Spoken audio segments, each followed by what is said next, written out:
నైరుతి రుతుపవనాలు చురుగ్గా కదులుతున్నాయని తెలిపింది వాతావరణ శాఖ. మే 24 లేదా 25 నాటికి కేరళలోకి రుతుపవనాలు ప్రవేశిస్తాయని తెలిపింది. కర్ణాటక, కొంకన్, గోవా, కేరళతో సహా పశ్చిమ తీరం ప్రాంతాలకు భారీ రెయిన్ అలర్ట్ ఇచ్చారు వెదర్ అధికారులు. ఇక బెంగళూరులో మరో 2 రోజులు వర్షాలు కురుస్తాయింది వాతావరణ శాఖ.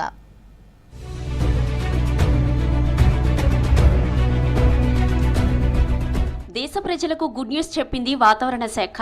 నైరుతి రుతుపవనాలు చురుగ్గా కదులుతున్నాయని తెలిపింది. రుతుపవనాలు మే 24 లేదా 25 నాటికి కేరళలోకి ప్రవేశిస్తాయని తెలిపింది ఐఎండీ.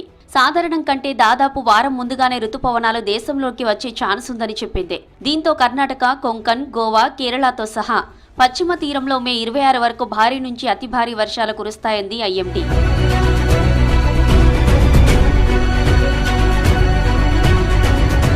వాతావరణ మార్పులతోనే రుతుపవనాలకు ముందే భారీ వర్షాలు కురుస్తాయని తెలిపింది వాతావరణ శాఖ. మరో 2 రోజులు కర్ణాటకలోని పలు ప్రాంతాల్లో భారీ వర్షాలు కురుస్తాయని చెప్పింది. బెంగళూరులోని Koramangala, HSR layout, white field వంటి ప్రాంతాలలో వరద నీరు నిలిచిపోయింది. అండర్ పాస్ లో వరద నీరు చేరడంతో రవాణా వ్యవస్థ స్తంభించిపోయింది. బెంగళూరులో భారీ వానలతో పెద్ద ఎత్తున ట్రాఫిక్ కు అంతరాయం ఏర్పడింది.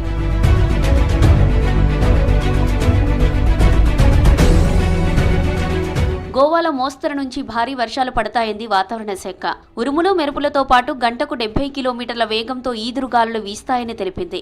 ఉత్తర దక్షిణ గోవా జిల్లాలకు ఐఎండీ ఆరెంజ్ అలర్ట్ జారీ చేసింది. లోతట్టు ప్రాంతాల ప్రజలు అప్రమత్తంగా ఉండాలని సూచించింది IMD. Low pressure system is going to be formed in few hours over the central Arabian Sea and adjoining North Karnataka and Goa coast. Under its influence, Uttar Kannada is heavy to very heavy, of course, but 1 or 2 places exceptionally heavy rainfall also.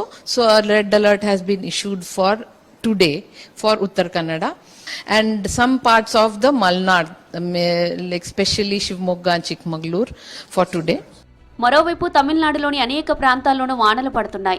Chennai, Tambaram, వేలాచేరి, అడయార్లో మోస్తరు నుంచి భారీ వర్షాలు కురిశాయి. పెరంబూరులో వరద నీరు నిలవడంతో సబ్వేలు తాత్కాలికంగా మూసివేశారు అధికారులు.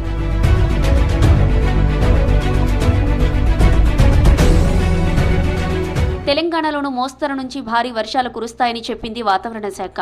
పశ్చిమ బంగాల్ సహా ఈశాన్య రాష్ట్రాల్లోనూ మోస్తరు వానలు పడే ఛాన్స్ ఉందని తెలిపింది. ఇప్పటికే అస్సాంలోనూ వర్షాలు పడుతున్నాయి.